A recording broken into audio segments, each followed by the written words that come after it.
Fala pessoal, está começando mais um Jus Locus Cast, nosso podcast semanal.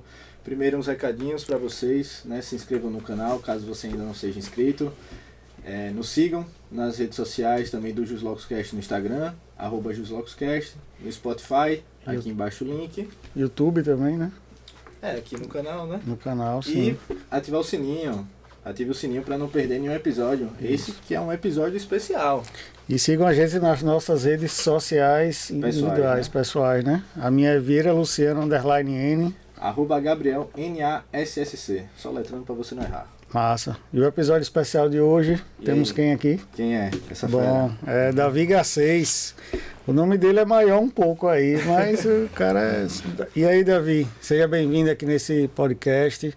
A gente está sempre de portas abertas aqui para ter assuntos legais, onde o pessoal consiga ver a experiência, né, do outro, de quem já tem uma carreira aí na advocacia ou em qualquer outra profissão. Seja bem-vindo, se apresente aí para a gente. Obrigado, Luciano. Obrigado, Gabriel. É uma honra, né? Que, em virtude da amizade, conheço bem a história da criação do Jus Locus, aqui, né, do empreendimento, né, Jus Locus, e uma grande satisfação. Acho que um convite desse é praticamente irrecusável. Eu, como advogado, colega de Luciano, né, futuro colega aí de Gabriel, a gente vai contar um pouco dessa história aí, que já que vocês acham que é muito interessante, eu também vou contribuir um pouco para isso. Com certeza vai ser, inclusive... Com certeza, para mim e para outros colegas que estão iniciando aí nessa jornada, vai ser muito proveitoso. Vamos embora. A gente tem um entendimento aqui do Jus Locus Cast que a nossa história, dos mais experientes um pouco, pode facilitar a vida daqueles que estão chegando aí, né? Da galera mais nova, da jovem advocacia. E é muito o nosso mote aqui, é muito o que a gente pensa para levar, né, para o pessoal. Então, vamos começar, né? E a história desse homem? Vai dizendo aí como foi sua história, por que direito chegou na sua vida e como o direito chegou na sua vida. Olha, o direito, assim, ele surgiu como opção mesmo de faculdade no terceiro ano científico. Eu não digo a você que foi minha primeira opção. Na verdade, eu nem sequer acho que tinha uma verdadeira opção. O que eu tinha, na verdade, desde estudante, né, era uma predileção por essas questões sociais, né? Eu gostava muito das matérias de humanas, então história, geografia, e sempre esse sentimento jovem de mudança social, isso sempre permeou a minha vida. E de alguma forma, na época que você tinha as opções, eu sempre pensava relações internacionais, algo um pouco mais distante para a realidade de Sergipe, mas no meio do terceiro ano científico foi quando eu decidi fazer o direito, mas muito com essa perspectiva também de mudança social, de poder contribuir, né, na sua vida profissional para mudar um pouco. Então foi isso que me motivou. Sempre a gente, dentro da área do direito, a gente vendo filmes e sempre aquela coisa do júri, do advogado que muda as circunstâncias sociais. Sim. Então, foi isso que me atraiu para eu ir no curso de Direito. Do advogado enquanto agente transformador, né? Que pode promover a mudança mesmo, né? Exatamente, que altera a vida das pessoas, né? E de fato essa é uma grande característica, né, da advocacia, seja ela qual for o ramo, né? Estejamos no ramo do direito tributário, do direito empresarial, do direito penal, né? Então a gente discute questões relativas ao exercício de uma empresa, de como facilitar isso, como também qual percentual de riqueza que uma empresa produz é destinada ao Estado, como também questões relativas à liberdade, né, como que envolve, por exemplo, o direito criminal. Ô Davi, eu conheço já um pouco a história, né? Porque esqueci de falar aqui, Davi é meu amigo pessoal, gosto muito dele, da família dele, do sócio dele, né? Então é um prazer mais uma vez, dizer que é um prazer você estar aqui, viu? Muito obrigado. O Rafael esteve aqui mesmo também, né? Rafael Presença é um ilustre, amigo viu? irmão. Um dos meus episódios Foi um dos favoritos. episódios que Gabriel mais gostou Foi, aqui, foi mesmo. foi o de Rafael. Foi mesmo. Muito massa. Não à toa, eu escolhi para ser meu sócio, né? Foi uma boa escolha, foi uma boa escolha. Fera. Ô Davi, aí você fez direito. Você é daqui de Aracaju mesmo, né? Você nasceu- como diz a história, nascido e criado. Nascido e criado aqui, em né? Aracaju, Tem sergipano. raízes sergipanas, né? Mas morei em Salvador, né? Na Sim. verdade, quando eu já cursava o terceiro ano, meu irmão ele já cursava administração na cidade de Salvador, Sim. na Unifax, na Bahia. E aí também, né, essa coisa do jovem, quero morar fora, então aproveitei a oportunidade, que meu irmão já morava lá, então prestei vestibular, na época para a faculdade Jorge Amado, que hoje se chama Unijorge, fica ali Sim. na Paralela. E aí cursei durante 2 anos, e depois, em virtude de algumas questões pessoais, acabei fazendo a transferência externa para a Universidade Tiradentes, onde Tá. eu concluí meu curso. Então, Você iniciou lá em Salvador o eu- curso e aí terminou que transferiu. Exatamente. Deu saudade da terra aqui, né? digamos que deu saudade da terra, né? E aí era um curso muito bom, era um curso novo, à época, né? A Unijorge hoje já tem bastante história, né? Na educação da Bahia. Mas na época era um curso novo e que eles estavam realmente investindo muito, e eu tenho boas memórias do curso lá, me deixou bastante bagagem. E depois eu transferi para cá, vim para a Universidade Tiradentes. A vida pessoal acabou me trazendo, precisei acompanhar mais de perto as empresas de meu pai aqui à Sim. época, então eu acabei transferindo, vi que não tinha necessariamente, né, estava numa faculdade privada, podia transferir para outra, então não tinha muito, não estava tão engessado. Ô Davi, pedindo as devidas vênias, em que ano é isso aí que você transfere, né? Deixa eu resgatar aqui, porque a memória já não está tão... Mas eu acredito que eu tenha vindo para cá no ano de 2006. Entre entendi. 2006 e 2007 foi quando eu transfiro o curso Transfere pra cá, e né? concluo meu curso de Direito no ano 2010. Sim. Era para eu ter concluído em final de 2009, mas aí eu tranquei o curso também, né? Entendi. Uma oportunidade que eu tive também de fazer um intercâmbio à época. E tranquei por 6 meses, depois voltei e concluí minha graduação. Então, 14 anos aí de história na advocacia, né? São 14 anos de história na advocacia. Sim. E dentro desses, você lá 2010, que você se formou, né? 14 anos aí, como é que você vê hoje o cenário da advocacia para o jovem? Como é que está na sua visão isso? Porque eu creio que para você em 2010 era totalmente diferente, né? Talvez. A advocacia ela já vinha numa crescente.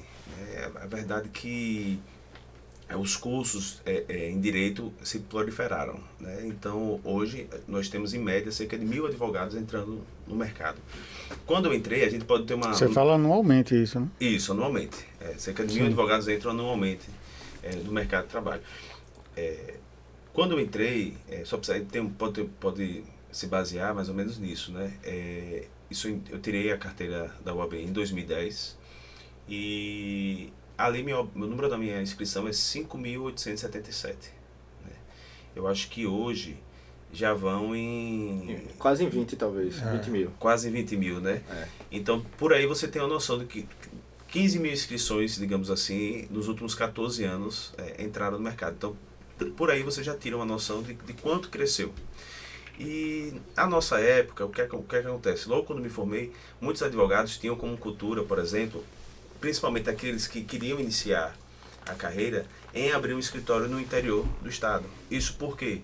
Porque, à época, havia um déficit de profissionais no interior do estado. Então, por exemplo, tive colegas que abriram um escritório em Lagarto, em Glória, que eram cidades, de certa forma, desenvolvidas economicamente, que podiam gerar demandas. E eles, mesmo não nascendo naquela cidade, eles transferiam, montavam um escritório de advocacia e aí começavam ali a trabalhar. E essa era a realidade daquela época.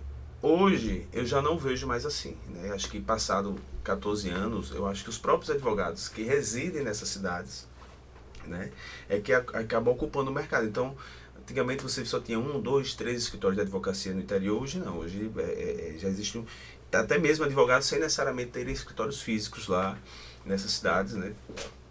Existe. Então, já muda um pouco a dinâmica. Hoje, eu acredito que antes a gente podia ter aquele advogado clínico geral. Para o jovem que está entrando no mercado de trabalho, ele já precisa ter um olhar mais aguçado sobre qual ramo da advocacia ele pretende exercer. Não dá mais para você ser o clínico geral. Existe muito esse questionamento se existe espaço para todos na advocacia. Eu entendo que sim, né? Mas exige, claro, que o advogado saia da zona de conforto. O jovem advogado, à minha época, ainda podia se dar o luxo de ser um clínico geral e atender uma causa de família, enfim, uma questão voltada a um habeas corpus, ou até mesmo fazer um júri, e ele poderia ir lá conduzindo. Hoje não. Hoje eu acredito que esse clínico geral, né, digamos assim, ele já começa a perder, porque pela quantidade de advogados, eles estão se especializando cada vez mais. E aí, acredito que a advocacia, né, ela é muito diversificada, né, muito dinâmica. Eu acho que existem áreas que não estão sendo exploradas ainda. Posso citar aqui, por exemplo, e já antecipo que é um dos meus anseios, né, que na advocacia você nunca para de estudar, né, Luciano? Sim, não pode. Gabriel, o nosso concurso público é diário, porque é o concurso público do mercado de trabalho. É ele que nos aprova dia a dia se você se mantém com uma advocacia ativa. No seu dia a dia, você está prestando praticamente um concurso, que é o concurso da demanda, né, daqueles contratantes. Então, se você permanece com o nome bem forte no mercado, né, sendo conhecido por ser um profissional ético competente, o seu concurso público é diário. Então, a gente continua sempre estudando e procurando, né, adaptar. Então, um dos ramos que eu vejo como do futuro é o ramo do direito digital, né?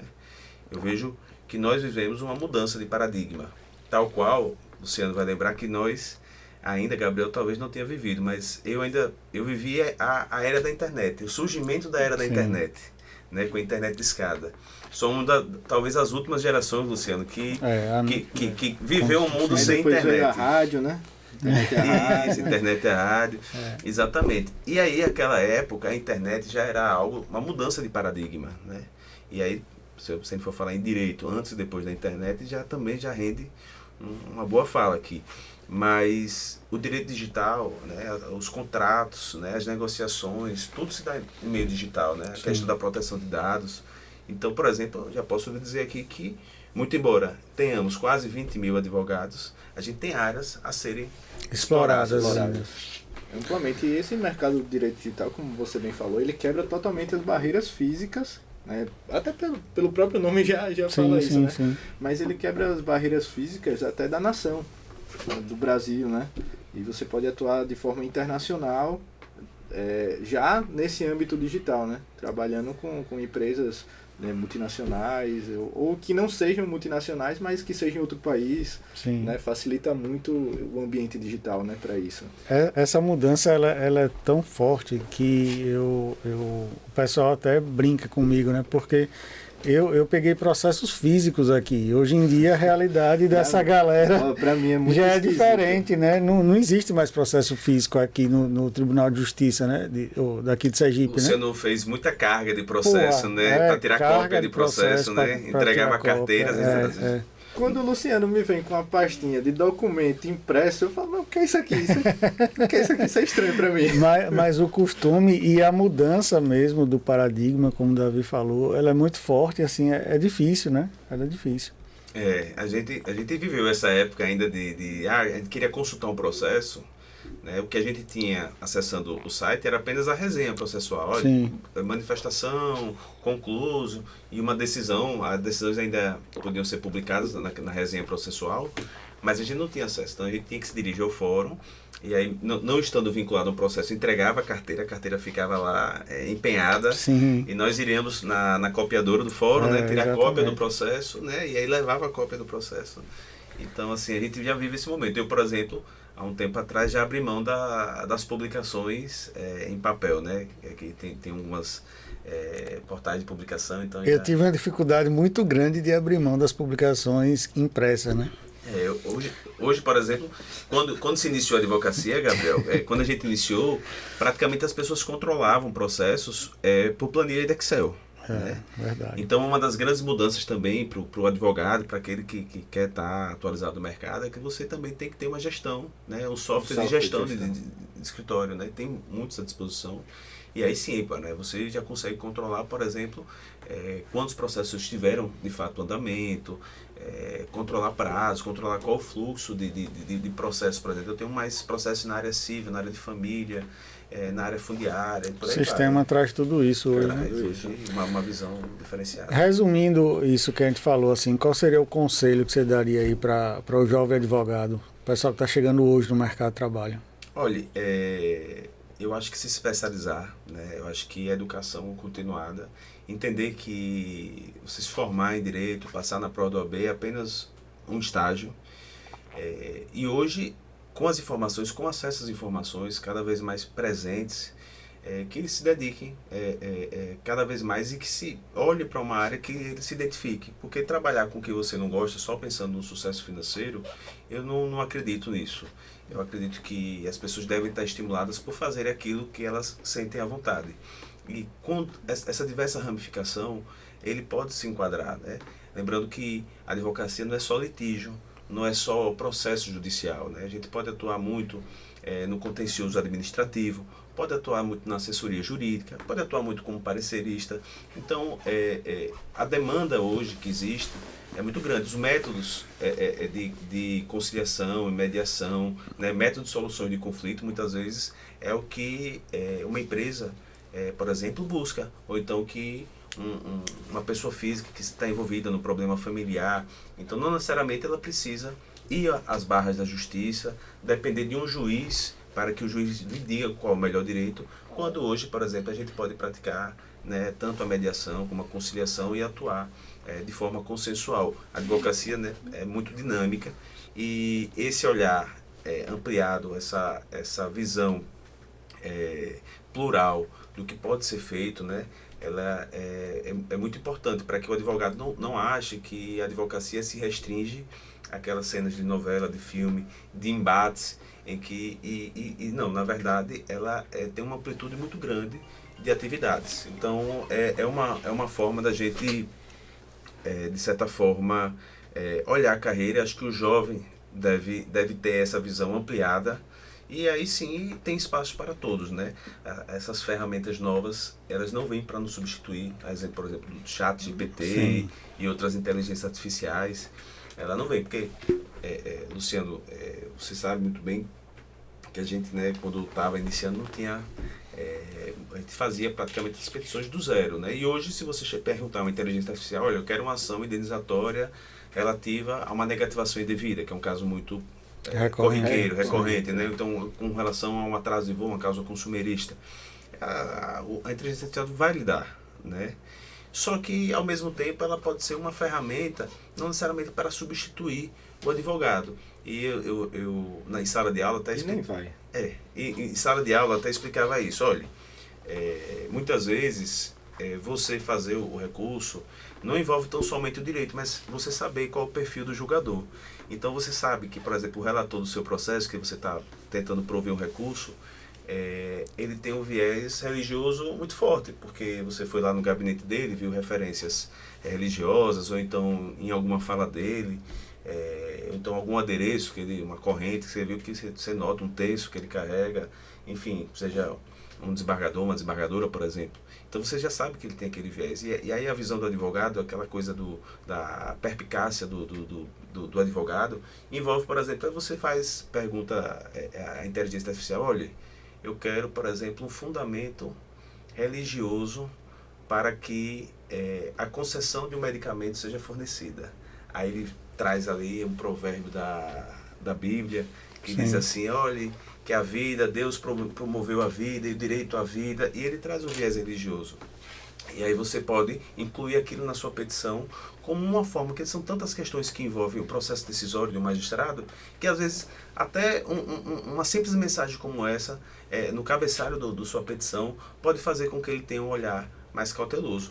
Ou até mesmo se você tem um juiz, um magistrado, um julgador, que tem um viés mais científico, você pode também puxar e pedir isso à inteligência artificial, que ela vai lhe instruir. Ou seja, nesse caso que eu estou mencionando, a ferramenta, ela não está substituindo o advogado, mas ela está aprimorando, auxiliando, porque é o humano que está ali dizendo como é que ele quer construir. Perfeito. Agora, o advogado que ficar restrito a fazer o beabá, assim, fazer o feijão com arroz, como se diz, ele está fadado, de fato, a não ter esse sucesso profissional. Não evoluir, né, digamos assim. Eu enxergo muito a inteligência artificial, como você bem colocou, como ferramenta braçal mesmo do advogado, né? Eu, por exemplo, eu uso algumas vezes, mas, por exemplo, tem uma contestação aqui que foi bem complicada. O pessoal escreveu lá de uma forma proposital, de uma forma bem esquisita, né, para dificultar o trabalho da réplica. Vou lá na inteligência artificial, fulana, né, não importa qual seja, organize as ideias aqui, me dê tópico a tópico, quais foram os pontos debatidos nessa contestação, ela me dá lá e facilita muito o meu trabalho de escrever a réplica, por exemplo. Então é uma ferramenta que eu penso que todos os advogados deveriam se atentar a ela, até para ter mais conforto na profissão. Sim. Né? Para facilitar esse trabalho braçal. Olha, Gabriel, são tantos elementos que estão disponíveis, por exemplo, você tocou num assunto muito bom, que é a questão da réplica, mas um outro que tem é a possibilidade, por exemplo, de você pegar o depoimento da testemunha, na qual você precisa apresentar, por exemplo, razões finais no processo e precisa cotejar os principais pontos antes do julgamento, Sim. as contradições. Então você pode jogar aquele áudio daquelas testemunhas para que ela sistematize ali, que ela sintetize quais são os principais pontos de, por exemplo, de contradição entre um depoimento e outro. Então você joga os áudios lá e a própria inteligência artificial vai decotar e vai ali apontar. Isso não impede, eventualmente, você querer ouvir 30, 40 minutos de um depoimento, mas se você já tem aquilo já cotejado, já fica bem mais fácil de E você se trabalhar. A resposta lhe satisfizer, né? Exatamente. Aí você já pode seguir por aquele caminho, né? Exatamente. Muitas vezes ela pode precisar de um refino, que você, a Sim. partir da resposta dela, vá lá e ajuste uma coisa a outra, né? Mas são elementos que hoje o jovem tem à sua disposição e até lhe digo, podem o colocar numa situação de vantagem. Porque, por exemplo, eu posso até dizer, né, as redes sociais, né, por exemplo, Luciano, é uma coisa que pra gente nós não éramos afeitos a redes sociais, né? Na minha rede social na época que eu utilizava quando estudante era Orkut. Orkut e MSN. Vai denunciar a sua idade. Por isso que eu pedi bem, né, quando eu perguntei que eu não era. Era Orkut e MSN. Então, assim, as redes sociais, às vezes quando eu converso com um jovem, então, diz que não, o Twitter,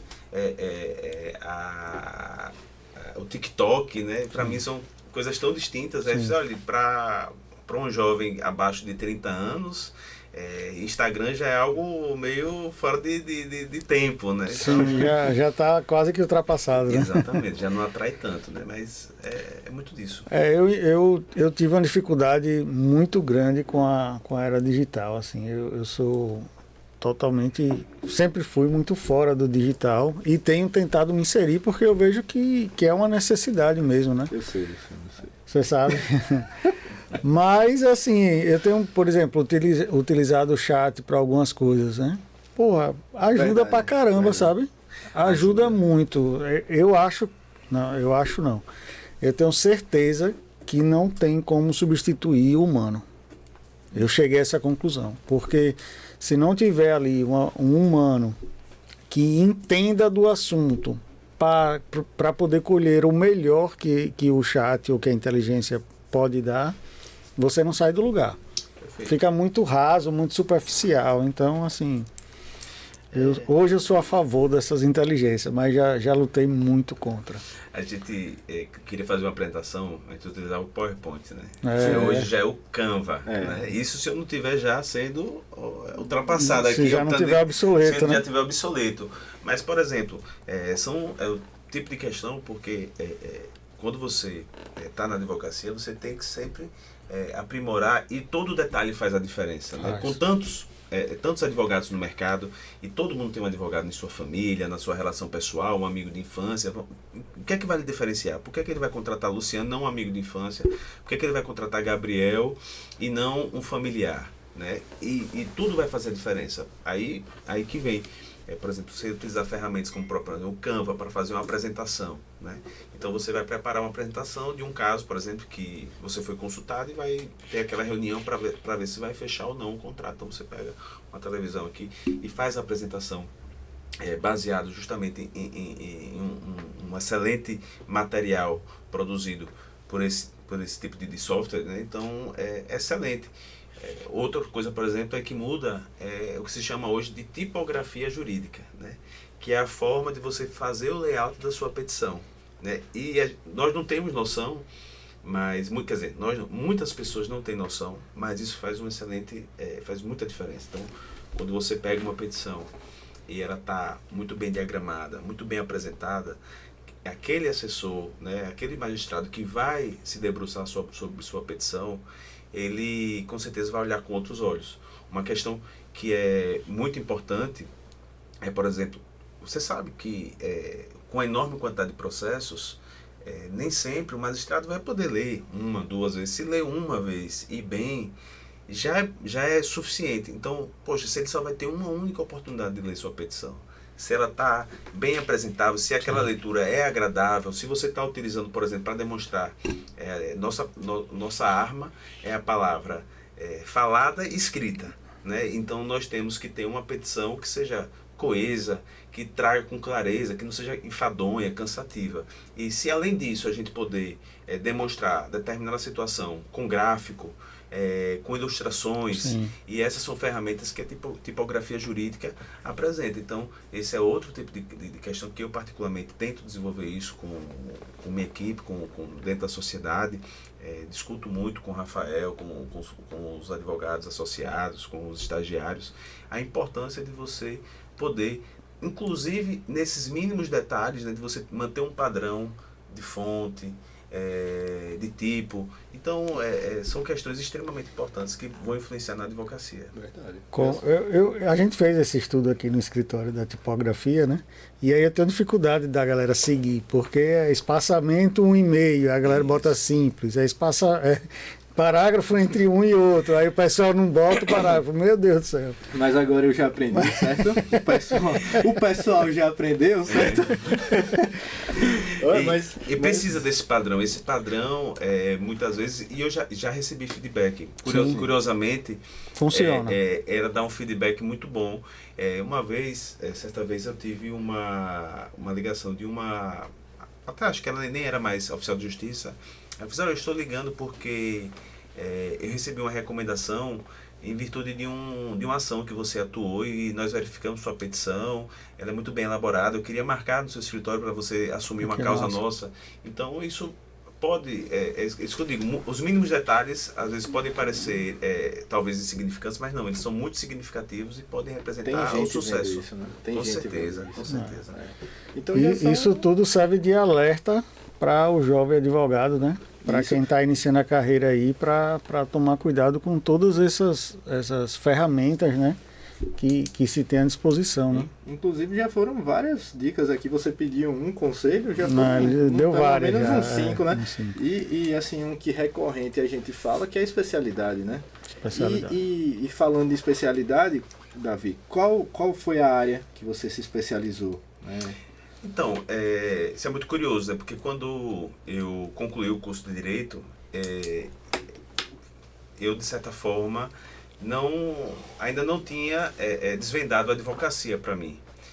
Muito embora, assim que formado, prestei o exame da ordem, passei, mas era algo que eu acredito que existe uma cultura dentro das universidades, né? E aí é uma crítica construtiva que eu faço do ensino jurídico, de estimular concursos públicos, né? Questões de múltiplas escolhas, não estimular questões discursivas, não estimular, por exemplo, provas orais para que os alunos se estimulem, e até um pouco também não passa um pouco do que é ser um advogado, do que é ter um escritório de advocacia, um pouco de gestão. Eu abraço essa causa, Davi. Abraço e atuo muito para desmistificar um pouco isso, né? O podcast traz muito esse sentido pra gente. Então, à época, eu achava que queria concurso público. Só que eu tenho pais que são empresários, profissionais liberais. E, naturalmente, o serviço público não era uma coisa que fazia parte do ambiente da minha casa. Mas, tão logo eu vi a necessidade, né, porque também por ter pais empresários, eu tinha essa cultura, eu me sentia desconfortável em estar, mesmo após formado, dependendo financeiramente deles. Então, tão logo eu iniciei a advocacia, exerci profissionalmente, me deu esse estalo de que, poxa, eu quero seguir esse caminho, que coisa bacana, eu entrei com ação de consumidor, né, entre familiares, inclusive, também, de amigos. Então tive nessas ações, entrei com ação, na época o juizado especial, ele conseguia ter uma celeridade muito boa, em 3 meses eu consegui já resolver então, e receber meus honorários tão valorosos, e aí eu percebi. E aí foi nesse momento que eu escolhi a advocacia e abandonei essa ideia que não fazia o menor sentido, hoje eu olho, não fazia o menor sentido para a minha carreira, para o meu perfil ser servidor público, que eu fui buscar uma especialização e na época fiz uma pós-graduação em Direito Empresarial na Universidade Federal da Bahia. A gente ia de 15 em 15, na época eu e meu cunhado, Vitor Barreto, também advogado, a gente ia de 15 em 15 para Salvador, Bahia, para a gente ter aulas e com professores renomados do Brasil inteiro, e aquilo me despertou. O direito tributário, à época, não foi nem na graduação. Na graduação tive um interesse razoável, médio, mas foi quando eu fiz essa pós-graduação, justamente porque meus pais, por serem empresários, eu via como nicho, não tenho familiares na advocacia, então eu não tive exatamente um nicho, né? Startei a advocacia do zero, abrindo minha salinha, enfim, e foi justamente a pós-graduação, né, na UFBA que me deu esse start da especialização e me colocou também numa posição já diferenciada. Aí, passado mais alguns anos, acho que uns 6, 8 anos, eu já iniciei no mestrado, agora aqui na Universidade Tiradentes. E aí foi muito bom também, uma experiência muito boa que os advogados pouco valorizam a coisa da academia, de você fazer um mestrado, né? Só aquela pós-graduação lato sensu, mas não é pós-graduação estrito sensu, que no caso, o mestrado e o doutorado. Mas a oportunidade de fazer o mestrado me trouxe uma outra perspectiva, um outro olhar, porque muitos, aqueles que querem seguir carreira acadêmica, você tem no mestrado um ganho direto, né? Ou até mesmo aqueles concursos públicos onde você tem uma carreira, um plano de carreira bem estabilizado. Então, a partir do momento que você tem uma graduação de mestrado, você já tem um acréscimo salarial.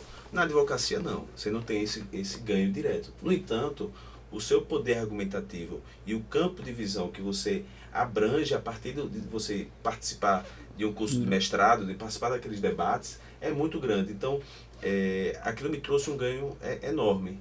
E eu tenho, muita satisfação em poder ter, né, me dedicado, ter investido esse tempo, dinheiro, em ter um mestrado em semestre. O que calhou numa experiência recente já de ser professor, né? Depois de já 12 anos de advocacia, eu iniciei, né, nos últimos 2 anos, passei também a ensinar, né, além de ser advogado, né, advogado como carreira principal, mas também passei a ensinar. Verdade, você está lecionando o que lá, Davi? Ensino direito tributário, direito empresarial e em outro semestre também ensinei cadeira de processo civil. Nossa, então, bom. Bastante bacana. Agora, isso foi a minha época, né, Luciano? Vai lembrar, a gente tinha pós-graduações que necessariamente eram presenciais, né? Sim. E hoje até para você ter um curso virtual, né, não vou ficar tão nostálgico não, Luciano. Eu tô falando, como as coisas mudam muito rápido, Sim, não necessariamente passou tanto tempo, né, que as coisas mudam muito rápido. Verdade. Né? Mas hoje você tem à disposição excelentes pós-graduações, à disposição em meio virtual, né? Algumas, inclusive, ao vivo, né? E outras gravadas. Sim. E isso também, também está acessível para o jovem, né? Ou seja, você quer fazer uma pós-graduação com professores com reconhecimento nacional, você não necessariamente precisa ir a São Paulo, a Salvador, mas você pode estar dentro de sua casa, acompanhando de forma online, fazendo curso nessas grandes redes que existem, sem necessariamente precisar se deslocar como eu, à época, precisei ir até Salvador. Então, para o jovem é uma excelente oportunidade. E é que vem, né, essa questão da especialização, né? Hoje está tão mais fácil, vamos dizer assim, fazer uma pós-graduação, né, um mestrado, que é cada vez mais necessário essa pós-graduação, esse mestrado, para poder se especializar em uma área, né? O que acontece? Na nossa época, você... parar com esse clichê de nossa época, né? Estou me sentindo velho aqui. Não, mas isso é bom, isso traz a experiência e credibiliza a sua fala. Ter pós-graduação, quando a gente, lá em 2010, quando a gente se formou, já era algo que estava se tornando corriqueiro, né? Já era algo que, tudo bem, você tem pós-graduação, olha que bacana. Hoje, eu já vejo como uma espécie de necessidade. Necessidade mesmo. Se você não tem pós-graduação, você já está atrás Sim, já ficou para trás, né? Já ficou para trás. E aí as faculdades, antigamente, elas já aceitavam professores especialistas. Hoje é difícil você ter uma instituição de ensino superior que admita como professor profissionais que não tenham mestrado. Né? Aqui em Sergipe a gente tem 2 mestrados, a Universidade Federal, tanto como a Universidade Tiradentes tem mestrado, e aí jogam também no mercado um quantitativo de mestres, como também tem o doutorado também da Universidade Tiradentes. Então hoje o ensino superior, a academia está ofertando, tem muita coisa disponível para o advogado. Está mais acessível, né? Com certeza. Ô Davi, como advogado aí e como professor da cadeira de Direito Tributário, né? Como é que você vê aí essa reforma que está em andamento? Eu acho que, Luciano, é uma reforma importante, mas é importante que a gente tenha compreensão também de que ela não muda completamente o sistema tributário. Então ela não vai ser a salvadora da pátria, né?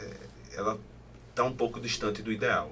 O que a gente tem é uma reforma importante, que é uma reforma da tributação sobre o consumo, né? Outras questões como patrimônio e renda, né, tributação sobre patrimônio e renda, não estão sendo ainda abarcadas. Sim. Mas sobre a questão da tributação sobre o consumo, há mudanças substanciais.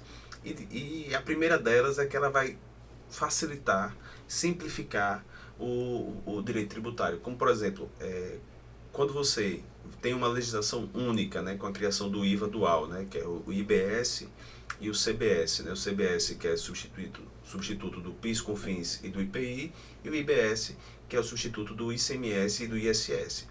Aí, para você ter noção, Gabriel, a gente tinha, para discutir ICMS, 27 legislações diferentes, né, que eram as legislações estaduais. Cada estado legislava. E nós tínhamos uma espécie de guerra fiscal, cada estado concedendo benefícios à torto e à direito, sem um controle rígido sobre isso. E, de certa forma, isso era ruim para o equilíbrio, né, principalmente do país em si.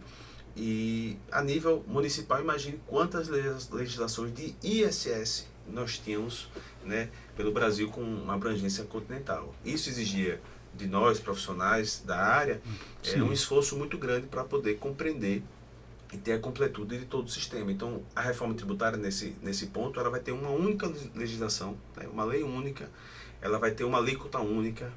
Então, só isso ela já simplifica bastante. Eu achei interessante que eu lembrei de uma situação que eu tive aqui no escritório, né, em que a mercadoria saiu de Minas Gerais, ela teve uma apreensão aqui em Sergipe, e aí daqui ela iria para Alagoas para fazer o beneficiamento e voltava para Minas. Eu tive que estudar as 3 legislações, entendeu? Quase um crime continuado aí, um crime que ultrapassa a barreira. E é bem complexo mesmo. Eu tive que estudar, né, as leis de ICMS das 3 e aí, né, enfim, para convencer a turma, né, que... Imagina, Luciano, que para a empresa, né, e para o preço final dessa mercadoria, É lógico que a contratação do profissional Luciano para esse serviço acaba sendo embutido no preço final. Sim. Então, você veja como a questão comercial, ela importa a legislação, porque imagine quanto essa empresa que ele contratou, quanto ela teve de despesa com advogado, com contador, Sim. tão apenas para disciplinar uma questão que em tese era uma venda, um beneficiamento de um produto que depois ia retornar. Sim. Então, quando você tem uma legislação complexa, você tem uma série de obrigações acessórias a serem cumpridas e vai exigir também que você tenha contratar experts para poder decifrar esse enigma. E tudo isso vai encarecer a sua mercadoria. Então, quando você simplifica, ela não só simplifica a vida para nós profissionais do direito, mas também ela simplifica também para o empresário e que no final vai reduzir o seu custo e o custo da mercadoria, e com isso ela melhora a competitividade nacional. Sim. E o consumidor final, né?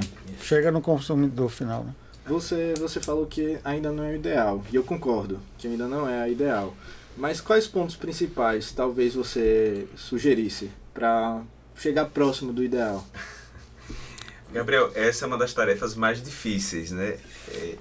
E eu não vou ter essa carta, né? Essa solução mágica. Eu acho que a primeira questão de tudo é encarar com seriedade e qual é o nosso objetivo, né? Veja, em regra geral, a gente não quer, a gente tem uma compreensão de que não se deve tributar os mais pobres, os mais humildes, né? E que aqueles que mais possuem, aqueles que usufruem de maiores riquezas e que podem contribuir mais com o Estado devem contribuir mais. Essa questão do direito distributivo, né, do direito tributário, é uma função distributiva do direito, em que eu vou exigir menos de quem pode menos e mais de quem pode mais.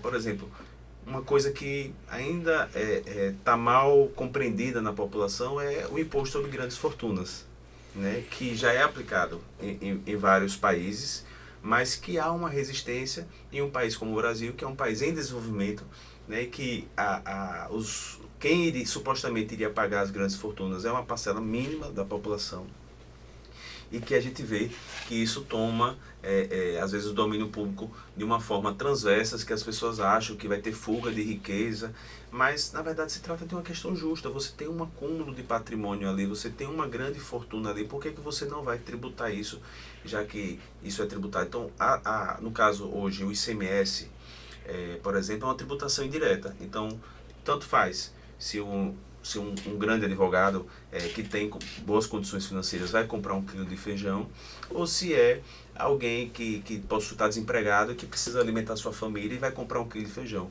O valor do ICMS pago vai ser o mesmo, porque é uma tributação indireta. Então, quando você tem uma tributação que não enxerga o contribuinte, que ela não identifica o poder aquisitivo do contribuinte, ela é uma tributação ruim, né? Então, ela não é uma tributação sofisticada.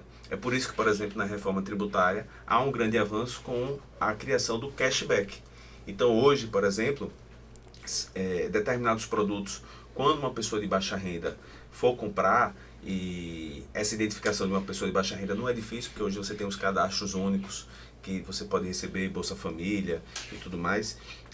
Quando essa pessoa vai comprar, vai ser cobrado ali na boca do caixa, mas imediatamente esse valor da tributação vai ser incluído numa conta chamada de cashback, da qual ele pode usar aquele tributo que foi pago ali na hora para poder pagar o gás de cozinha, para poder pagar a sua conta de energia. E aí sim nós temos um modelo que é sofisticado, porque ela vai passar a enxergar o contribuinte baseado no seu poder aquisitivo. Então, eu acredito que digamos assim, essa justiça distributiva, que você pode distribuir melhor essa arrecadação, é o modelo ideal. Agora, a solução é muito debate, muita discussão, né? Chamar os profissionais, que essa também, Luciano, é uma crítica que existe da reforma tributária. Ela que é necessária, eu acredito que o saldo é positivo, mas tem muito pouco debate ocorrendo na Câmara dos Deputados e no Senado Federal.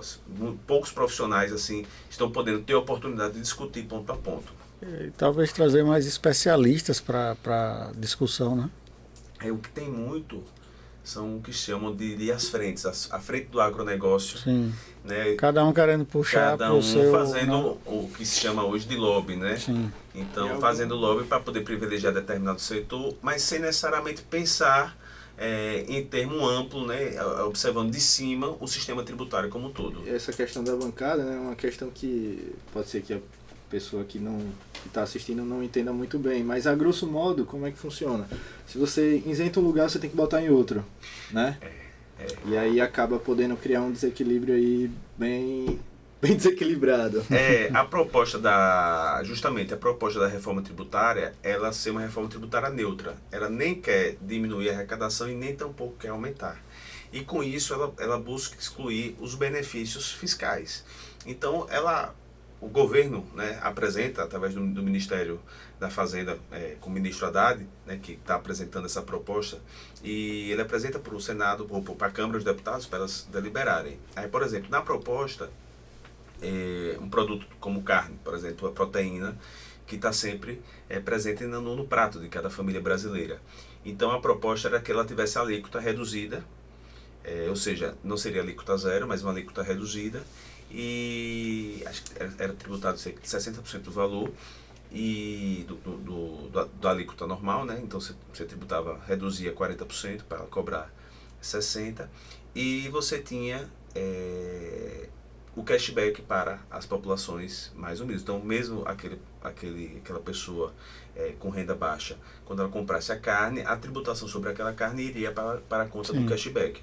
E aí, na proposta, a bancada, né, do gado, do agronegócio, botou a carne como alíquota zero, né? E aí, o que acontece? Quando ela propõe na balança a alíquota zero, ou seja, aquela tributação que era prevista para ser arrecadada com a carne, ela vai ter que ser compensada em outro setor, seja ele construção civil, seja ele prestação de serviço. Em algum setor ela vai se encaixar, porque você puxa de um lado, é o cobertor curto, né? Você puxa de um lado, descobre a perna, puxa de outro, descobre o braço, e aí por aí vai. Perfeito. E agora, vamos falar de quê? Eu tô animado aqui pro próximo assunto da pauta. Manda de brasa. Participei com o Davi, né, do conselho lá da OAB na gestão anterior, a que está aí. E a gente tem visto aí uma movimentação, Davi, do grupo todo, né, como um todo. Eu queria ver com você como é que está isso aí para você, a política da ordem aí, como é que está? Verdade, Luciano, principalmente fico honrado com a sua pergunta, principalmente vindo de você, que foi meu colega lá no conselho, foi presidente da Comissão de Controle de Gastos Públicos, né, fez um excelente mandato, muito proativo. E realmente, né, esse é um ano eleitoral, né, então é natural também, né, que comece a se debater qual o projeto de advocacia que nós queremos, né. Esse não ocorre só em Sergipe, ocorre nacionalmente, né. Cada seccional, nesse momento, a advocacia do Brasil inteiro está rediscutindo, avaliando, né, qual é a proposta de advocacia para os próximos 3 anos.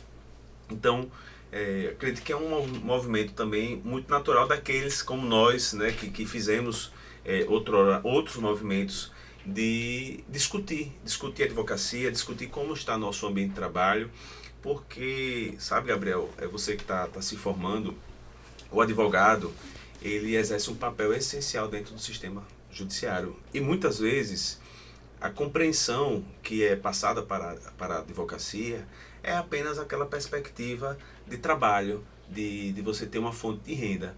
Mas nós, enquanto advogados, Luciano, exercemos um papel essencial dentro do sistema do judiciário e precisamos exercer plenamente para que nós podemos ter, de fato, a justiça no país, né?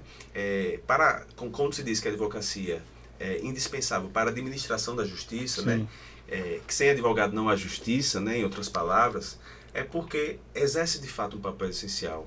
Então, não só o magistrado, não só o Ministério Público, mas a advocacia tem um papel essencial. E a cada triênio a gente para discutir se nós estamos realmente cumprindo esse papel, se aquilo que foi previsto na Constituição Federal está sendo, de fato, executado, né? Se nossas prerrogativas estão sendo cumpridas.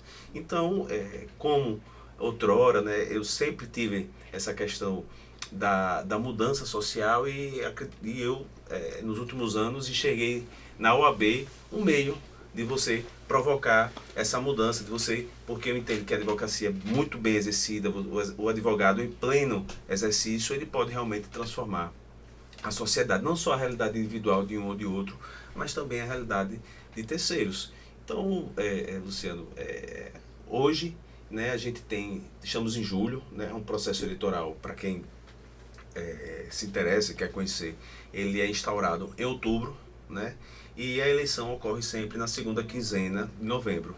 Então, a advocacia começa a discutir, a gente está ampliando os debates, está conversando com os advogados, algo que é muito natural também, que isso já ocorreu em outras épocas, então gosto muito de fazer isso, Sim. Gosto muito, além de me relacionar, a advocacia já tem um network como uma questão própria da advocacia, mas eu sempre gostei muito de discutir essas questões que envolvem o exercício profissional e a OAB em si. Então, Davi, você falou uma questão muito importante, né, que é o advogado como essencial à administração da justiça, né, e como agente de mudança social também. E foi esse um dos motivos que de promotor eu passei a querer ser advogado. Na verdade, esse foi o principal motivo. E a imagem que está da advocacia atualmente, ela está um pouco enfraquecida, né? A imagem que eu tenho, qualquer conversa de boteco que eu tenho com colegas de outras áreas mas isso aqui aconteceu, mas o que é que o advogado vai fazer? Vai bater de frente com o juiz? Não, calma, não é bater de frente. O advogado e o juiz, eles estão em nível de igualdade, né? Por uma lei federal. E aí, como é que está essa imagem da advocacia hoje, né? Olha, Gabriel, a sua impressão não está equivocada, né? Na verdade, essa é uma questão que transcende a advocacia local. Nacionalmente, a advocacia tem sido atacada. E eu digo isso porque, por exemplo, se você acompanha o histórico de 2024, há uma série, por exemplo, de homicídios de advogados no exercício profissional, né? Não é o fato da pessoa ter sido assassinada, eventualmente, enfim, em outras tarefas, mas no exercício profissional, né? E é disso que... Em razão do exercício. Em razão do exercício profissional, né? Ou seja, é uma criminalização da advocacia. Sim. Então, por exemplo, isso ocorreu com a Brenda, em Pernambuco, que estava com o seu cliente dentro do carro e, ao chegar na delegacia, ela teve o seu carro alvejado, onde o suposto objeto, o alvo, né, desse atentado seria apenas o cliente dela, mas ela, por estar também dentro do carro, acabou sendo também alvejada. Recentemente também tivemos o ex-presidente da OAB de Mato Grosso, que também na porta do seu escritório também foi alvejado. E também esse ano nós tivemos o caso de um advogado do Rio de Janeiro, que também na porta do seu escritório, que inclusive fica na rua da seccional da OAB Rio, ele também foi alvejado, e também em virtude da sua atuação profissional. E esses ataques, por exemplo, estou trazendo fatos extremos, mas nós temos, quem acompanha a advocacia nacional sabe que, por exemplo, tem advogado sendo atacado na porta da delegacia, tem advogado sendo atacado em outros ambientes, sendo desrespeitados, né, por magistrados. Isso reflete o quê? Numa advocacia fraca, porque você sabe, não se tem notícia de juízes ou magistrados sendo impedidos de exercer, muito menos sendo vítimas de atentado de homicídio. Você não vê promotores, você não vê delegados, né, que em razão do seu exercício profissional há uma proteção dessas categorias. Aí, dizer, não é que tem que ver desses outros profissionais, é que não tem de haver da advocacia. Né? Exatamente, perfeito. Essas categorias estão protegidas, né? Por exemplo, isso não impede, por exemplo, que um caso pontual de alguma dessas carreiras ocorra. O que eu venho destacando aqui é que há sistematicamente, né, ações contra a advocacia, e na minha ótica isso vem de uma atuação institucional fraca, uma ação institucional que merece um melhor olhar e merece uma proteção. Um exemplo que eu costumo dizer é o seguinte: o ministro Alexandre de Moraes estava numa viagem com sua família no aeroporto, né, e supostamente foi atacado verbalmente, né, por outros passageiros. né? E foi atacado também em virtude da sua atuação profissional enquanto ministro do STF. Rapidamente, essas pessoas foram identificadas, foram processadas, inclusive dentro de um processo que pode até se dizer questionável, porque foi conduzido pelo próprio Alexandre de Moraes, né? Mas isso mostra, né, dentro dessa perspectiva, Gabriel, que há uma proteção ao magistrado, né, ali. O sistema protegeu eles. Então, por que nós não nos sentimos protegidos? Né? Eu acho que essa talvez seja a missão para o próximo triênio da advocacia local e no Brasil inteiro. No âmbito nacional também, né? Também nacional. Dentro disso aí, diga aí pra gente, você é candidato à ordem? A presidência, né? A presidência, né? Porque... Uma pergunta muito perspicaz, né? Veja, Luciano, como eu havia lhe dito, nós estamos em julho, né? E precisamos respeitar a cronologia. Sim. É um momento de você conversar, de você ampliar o debate, entender o que pede a advocacia. A candidatura à presidência da ordem, ela tem uma característica, né? Não é uma candidatura própria. Ninguém se candidata, eu quero ser presidente. Nós apresentamos uma chapa, né? Uma chapa que contém diretoria, Conselho Federal, membros da Caixa de Assistência, conselheiros. Então, são mais de 80 nomes que vão compor uma chapa. E precisa que essa chapa também represente o anseio da advocacia. E eu não sou, digamos assim, dono das razões, mas posso representar os interesses da advocacia caso seja essa opção, caso seja essa a construção. Meu nome está emprestado à advocacia como esteve em anos anteriores. E eu fico muito tranquilo, muito, como é que eu posso dizer, muito bem ambientado dentro desse sistema, porque fui conselheiro, fui diretor tesoureiro, pude representar em 2 mandatos diferentes a advocacia em cargos diferentes e me sinto confortável, seja ela qual for a posição. Mas o que eu acho importante aqui destacar é que o momento é de ouvir a advocacia e de construir um grupo. E um grupo que entenda os anseios dessa advocacia e que possa representar no próximo triênio uma advocacia melhor do que a que está hoje. Boa. Perfeito. E aí, Gabriel, satisfeito? Estou satisfeito. Você perguntou, né? Eu costumo perguntar se o Gabriel está satisfeito, porque eu acho massa esse vigor dele em querer saber sempre mais. Terminou com uma pergunta mais... tem que extrair o que de melhor tiver, né? Boa. Eu estou aqui para aprender. Muito bem, todos nós estamos aqui, né? A vida é um eterno aprendizado, né? Exatamente. Davi, então deixa pra gente aí um recado final nessa câmera 2 aí, para todo mundo que está ouvindo e assistindo a gente.